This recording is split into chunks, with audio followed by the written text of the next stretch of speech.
Hello everybody, welcome back to the Sacramento Kings franchise.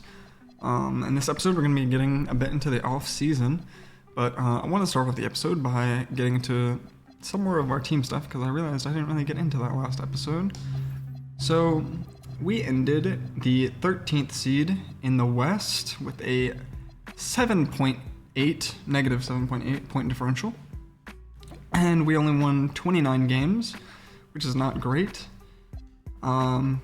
So yeah, we end with about the 6th worst record in the league and the 3rd worst record in the West. So we're gonna have pretty okay pick odds, I guess. I guess that's something to look forward to. In terms of our players, click the right button. Sabonis played about 60 games, averaged 19 points, 13 rebounds, and 5 assists. If you look at his split stats, in the second half of the season, he averaged 23, 12, and almost 6, so he kind of stepped it up a lot in the second half of the season, and that is shown. Keegan Murray also had the same. He averaged about 16 points, 7 rebounds, and almost a steal and a block a game in the second half of the season, but overall he averaged 13.2 points and 6 rebounds a game. Malik Monk averaged 14 points. I'm sure his numbers probably also went up after All-Star break. Yes, he averaged about 15 and 5. Russell Westbrook averaged about 10 points, 6 rebounds, and 4 to 5 assists.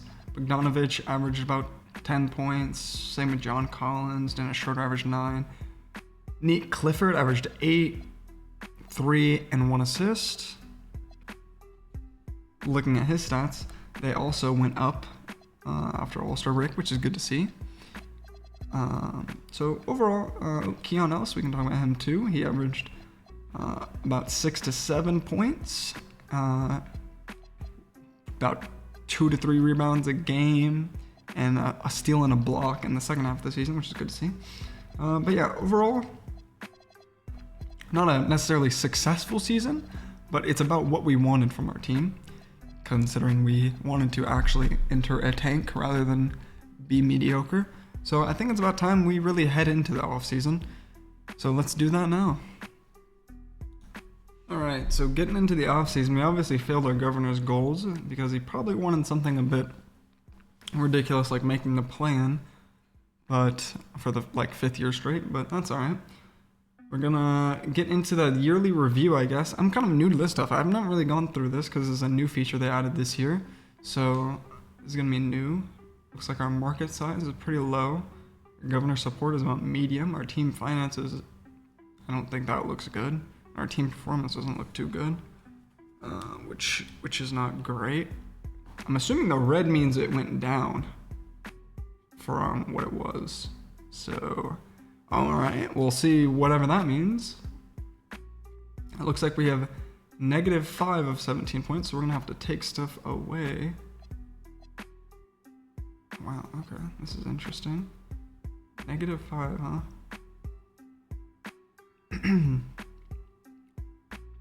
I guess we can remove some of that premium seat stuff because we don't need that, right? We do want our training facility and sports medicine to be good. And then, we can mess with pricing and stuff. That's interesting. Yeah, I kind of like this. Okay, let's bring down the cost. We're not gonna be great, so let's put out try and get wait, we can go above 100% attendance? That's ridiculous. Let's put out $92. Let's bring concessions down to about $20. Let's bring luxury down a bit because we did make it worse. Not too much point in it being super expensive. Fan night threshold. I don't know what this means. Fan nights remain. We don't have fan nights. I mean, I'll turn that up, I guess. Hopefully, I guess that's good. Okay, so I just had it auto do the rest of them because I don't think that's too important. But yeah, so This is what we're looking like. We got a lot to go to really level up, I guess, our program. In terms of player retirements, LeBron's retiring. No, he's not. Kyle Lowry's retiring. We'll let him go. Thanasis is retiring. I don't think he's retiring. James Johnson, sure. Brooke Lopez, he's got one more in him. Chris Paul, we'll let Chris Paul go. I think we'll let Nicholas Batum go too. Valanciunas can stay. Garrett Temple can probably go. Jeff Green can probably go. Mike Conley, I feel like he could stay another year. Joe Ingles can go. Drew Holiday's definitely staying. Now, this is interesting. Curry did get injured in, I guess, his very last game in the playoffs. So I do think he's going to retire soon because of this injury. But I feel like he'll come back for like one last season. So I do think next season is going to be Curry's last season. But I don't think this is going to be his last season. I think he's going to come back maybe halfway through next season. And he's going to end out his career because he doesn't want to end it out on a loss like that. Like him getting injured. I feel like that's pretty negative. I think Al Horford can probably go. And I think Clay will come back for one more year with Curry. But I think they will both go out together. Staff retirements. Wow. That's actually really funny. James Borrego got thrown in as the Pelicans head coach about halfway through the season because of the Willie Green fire. And he said, I never want to do this again. I'm out. I do not ever want to coach a team after this Pelicans team. I think that's hilarious. I don't think I'm going to let him retire. Maybe I do. You know what? I'm going to let him go. Because maybe he's just that tired. He just needs to go. And the Pelicans team took it all out of him. Chris Paul made the Hall of Fame. Makes a lot of sense. Averaged 16 points, 9 assists, 2 steals. Made 12 All-Star games, 4 All-NBA first teams, 5 All-NBA second teams, 2 All-NBA third teams, 7 All-Defensive first teams, 2 All-Defensive second teams. Was a Rookie of the Year and a All-Rookie first team one time as well. Sad that he never got a chip, but he is going to be one of the greatest point guards of all time, no doubt. Getting into jersey retirements. Oh, Derrick Rose retired. Wow. Yeah, that makes sense. His jersey was retired with the Bulls. That's good. Kyle Lowry with the Raptors is nice. And then Chris Paul with the Clippers. That's good. Interesting. He gets his, retired with them when they cut him in real life. Kind of disgusting from the Clippers organization, but it is what it is. League meetings. I'm probably not going to let any massive thing go through. They're all getting rejected anyway, so that's good. And now is the moment of truth, the draft lottery. This is what we've been waiting for. This is what we have been waiting for.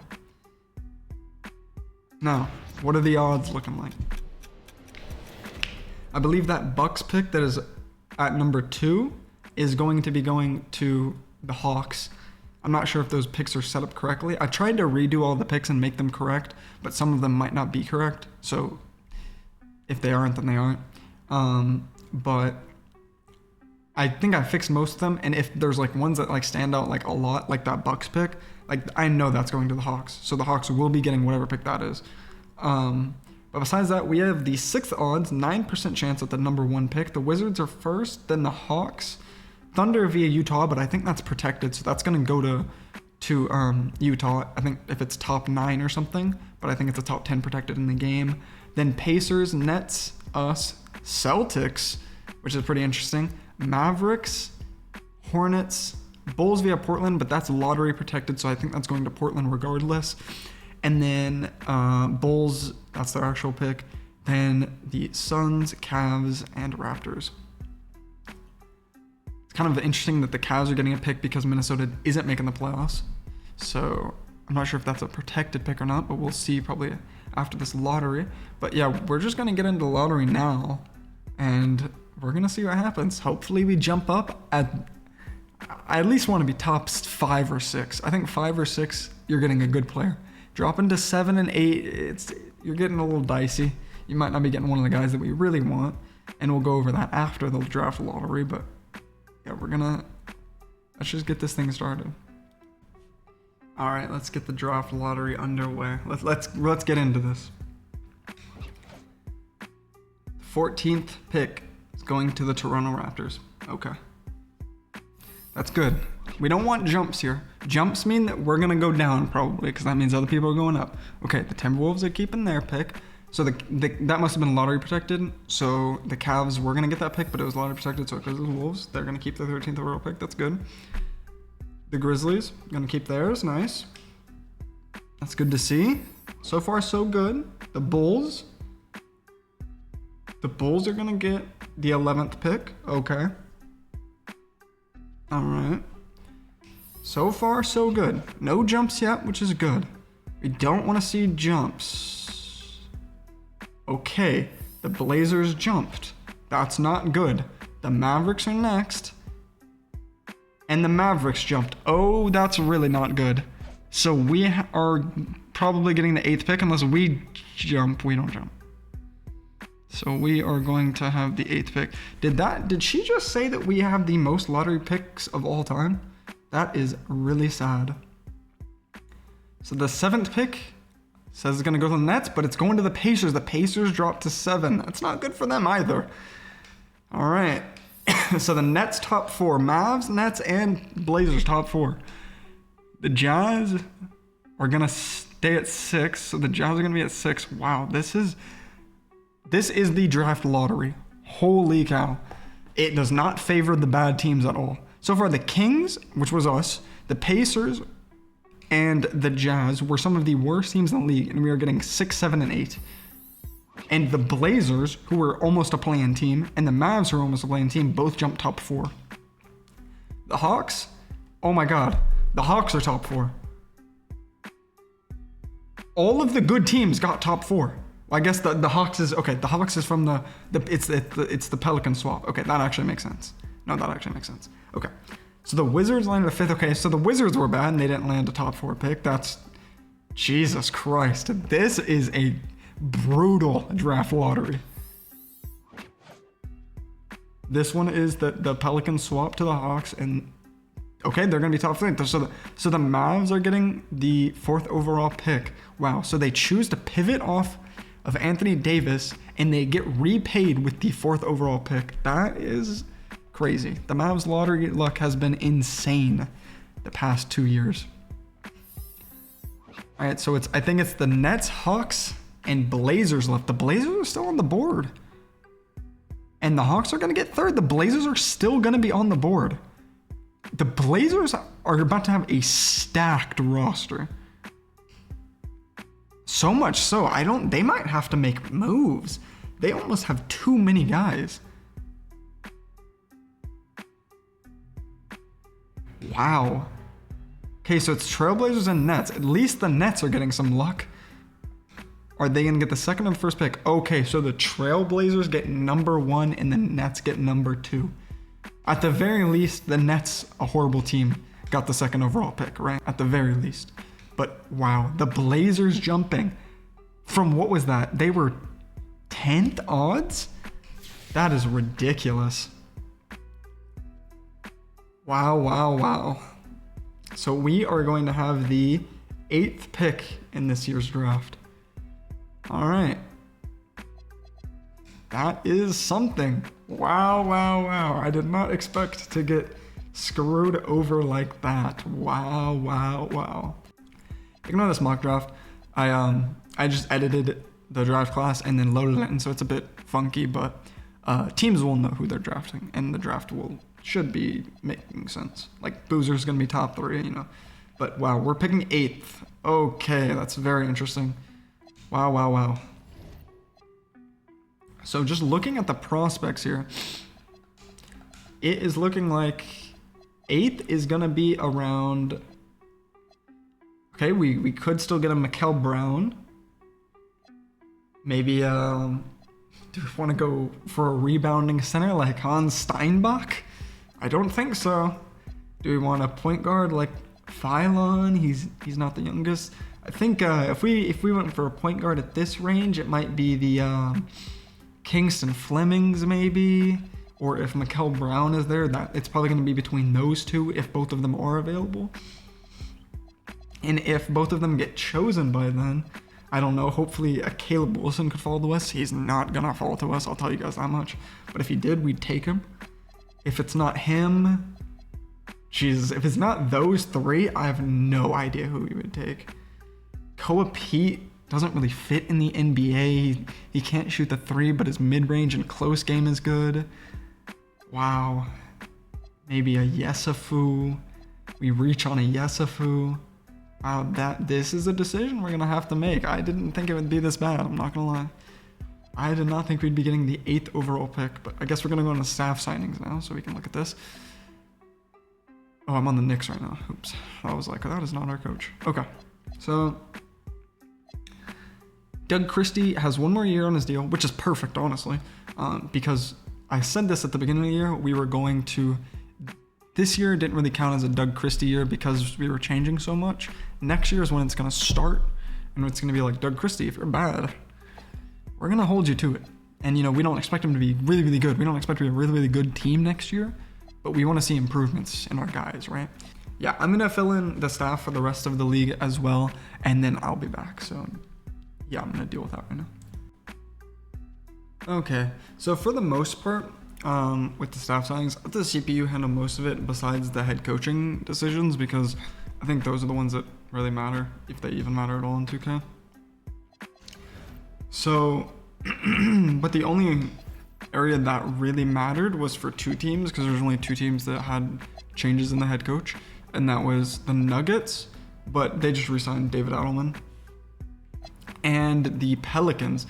Now the Pelicans, James Borrego, obviously, retired because he didn't want to deal with this team.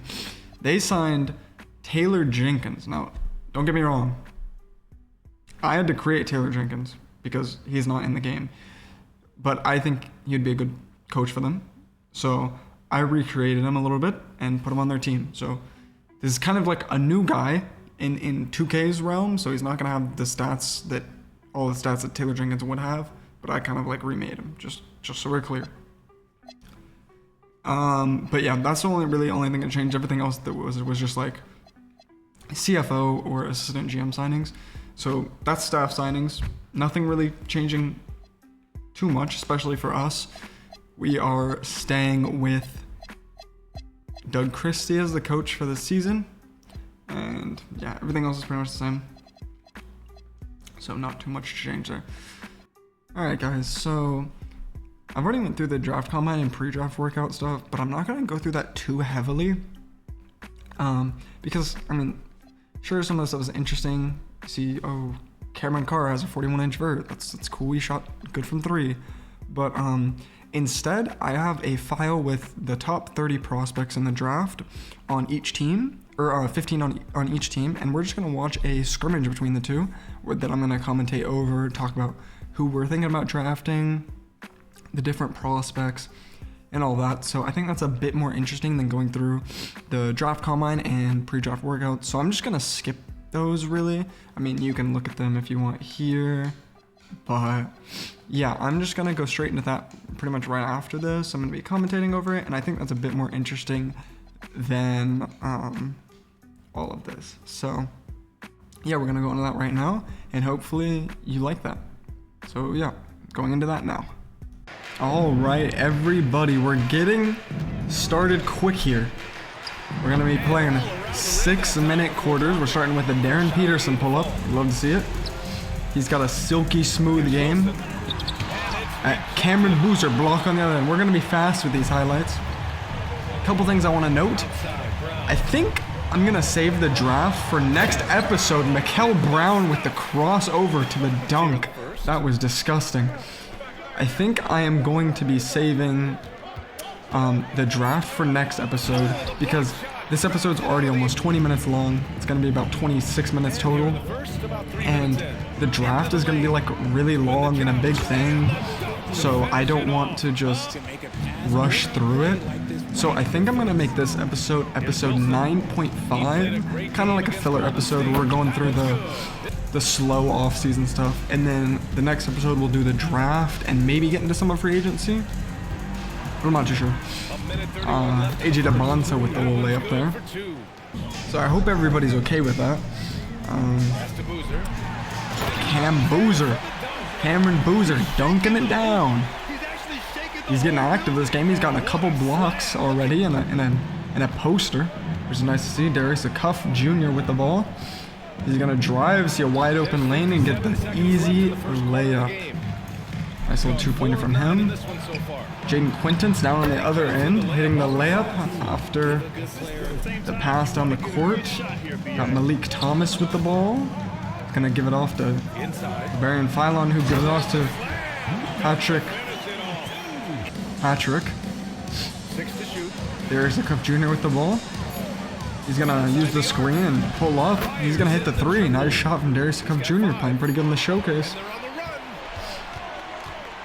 AJ with the ball, passing it to Kingston Flemings, who lobs it up to Jaden Quaintance,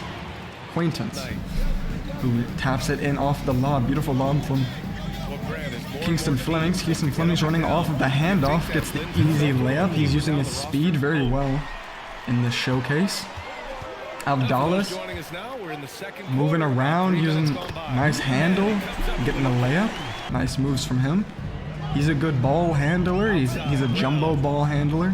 Kind of reminds me of Denny Avdia a little bit. Kind of reminds me of, there was some time where Luka Doncic, he got some Luka comparisons. We'll see about that. We'll see.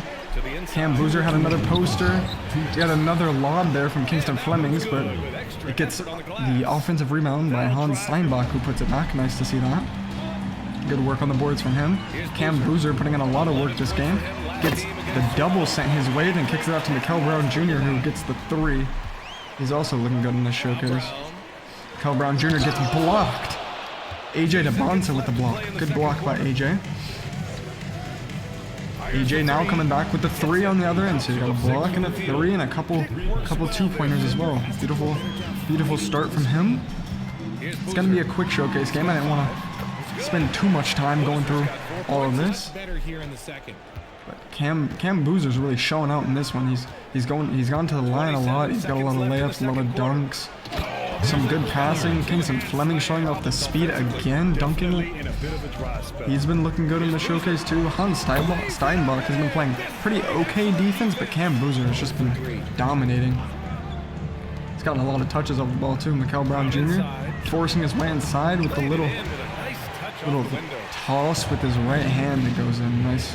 Mikal Brown Jr. Hans Steinbach. He's going to get his get back on Cameron Boozer, who's been bullying him all game. He gets a nice little paint touch. Kingston Fleming handling the ball. He's going to give it to AJ. AJ back to Flemings. Flemings is going to hit Caleb Wilson, dunking it down off of the pass from Kingston Flemings. He's showing some good playmaking. A couple lobs and a couple of assists. Another post touch from Cameron Boozer. He is dominating. Caleb Wilson misses the layup, gets it back and dunks it down. That's what he's done a lot in the college season, is just get those dunks. He's super athletic, great rebounder, a lot of motor from him. Kingston Flemings, another layup out of him. He's got 8. Barian Phylon with the ball. He's gonna pull up. It's gonna rim in. Nice shout from Barian Phylon there. One thing to note, Darren Peterson's been a little bit quiet. Jaden Quintz with the block, or not the block, the slam. Nice dunk from him. He's showing some offensive prowess this game, which is one of his bigger questions. Barian Phylon with the drive and the lay. We haven't seen much from Darren Peterson this game, but he's kind of just doing his job, just fitting in with everybody else. His team's got a lot of guys on it that are going to do a lot of things. Thomas Hall hitting the little layup, but Cameron Boozer's kind of taking over their game. They don't really need too much from Darren Peterson. But there he is. He's going to shoot the three. He's going to hit it. He was definitely foulable now. He goes down with an injury, but just keep in mind that injury is not going to stick. This is just a scrimmage. There is no injury, but he will not return. But just so you know, you're not going to see him again. AJ with the dunk, though. Nice dunk by AJ. Nate Ament a bit quiet. Not too surprising that he's a bit quiet. He's a bit of a raw prospect, but he's got a lot of the physical tools that you'd want. Caleb Wilson, another dunk. Beautiful from him. Nademan is a little bit quiet. He's a bit of a raw prospect. He's got the shooting. He can get the handle. He can really be something, but that is a big if. It is a close game, but it's gonna come to an end pretty soon here. Just something to note, the score of this game doesn't really matter. It's a scrimmage. Ignore that there's a crowd, ignore that there's commentators. This is just a scrimmage for prospects to really show their stuff. Valerian Phylon misses the 3, and they're gonna foul. And with that, I'm just gonna sim to the end of the game because we don't need to be watching free throws.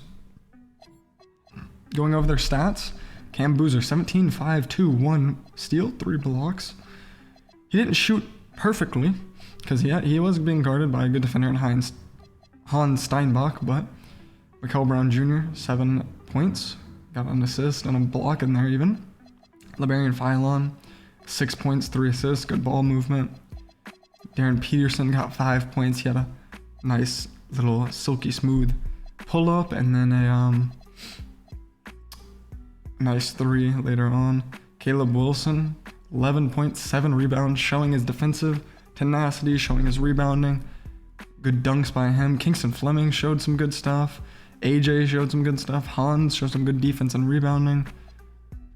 Thomas Hall, Darius Cuff showing some good stuff out there. So overall, good stuff from all the rookies. And yeah, now we're going to go into some of the one-on-one stuff. All right, so getting into a little bit of the one-on-one stuff, I'm not going to go into all the prospects. I'm just going to go into a couple of the ones we didn't get to see as much. And I'm not going to do too much. I'm just going to shoot around with them a little bit, you know, so you can see their jumper, see kind of what their game is, and I'll talk about each prospect a little bit. Darren Peterson, one of the top 3 prospects. Not much to say. It says he's injured. Again, he's not injured. Don't worry about that. But really silky smooth guy. Beautiful mid-range game. Good handling. Good shooting. Good finishing. What doesn't he have? Great prospect. Avdalis. He's a jumbo playmaker.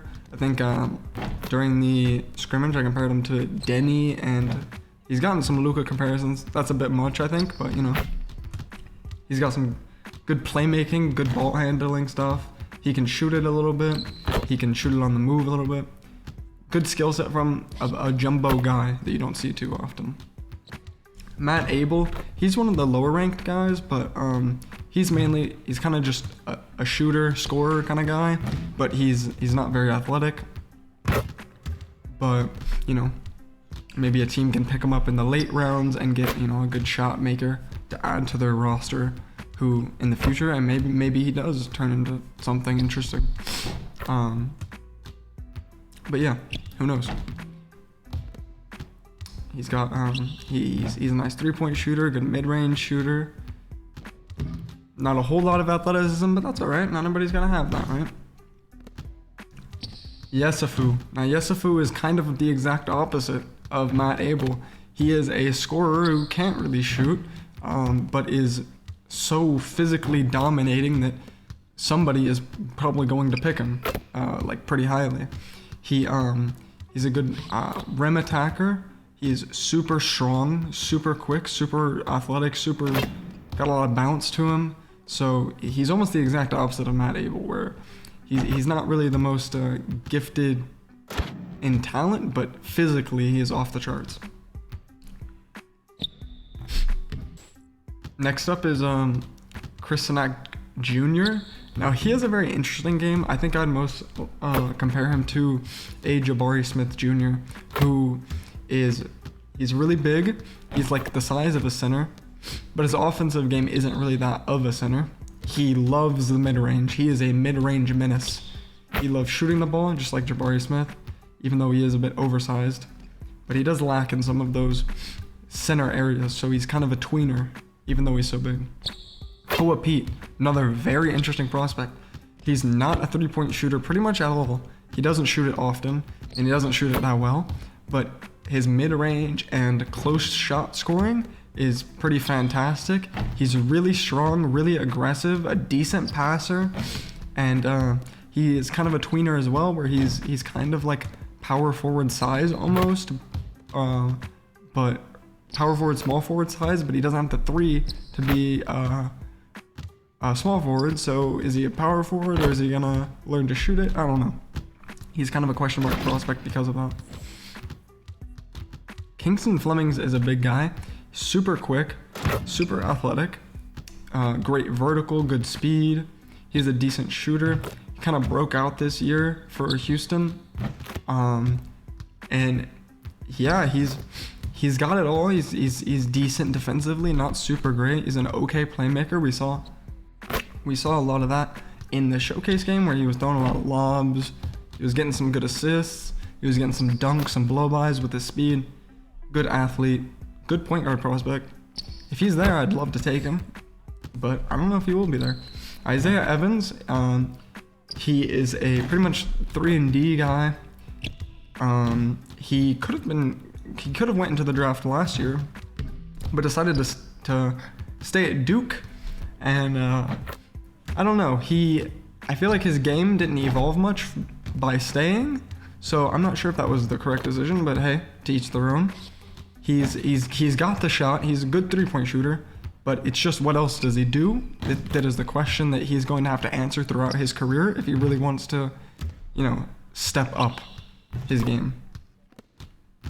Kareem Lopez, he plays in Australia.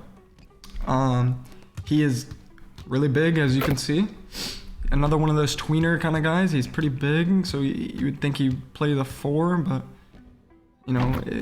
can he play the 4 is kind of the question. Is he strong enough to play the 4? And I don't know. He's got decent 3-point shooting, some good inside game. He's a very high IQ player, good defensive IQ. Really intelligent, high IQ individual. He's also got good physical attributes in terms of his height and length, but can he put it all together is the real question that we're going to have to see throughout his career. And lastly is Cameron Carr. He also broke out this year. He has shot it really well this year. Super athletic. What more is there to say? He can shoot the 3. He can dunk it down on you. He can get some blocks because of his vertical. He is a little bit thin and wiry in his frame, but he doesn't play like it. He's pretty physical, and he'll dunk on you if he needs to. So that's all the prospects that we're gonna go over. And in the next episode, we're gonna get into the draft. So if you like this episode, subscribe, leave a like, and yeah, I'll see you guys in the next episode. And I hope you enjoyed. Thanks for watching.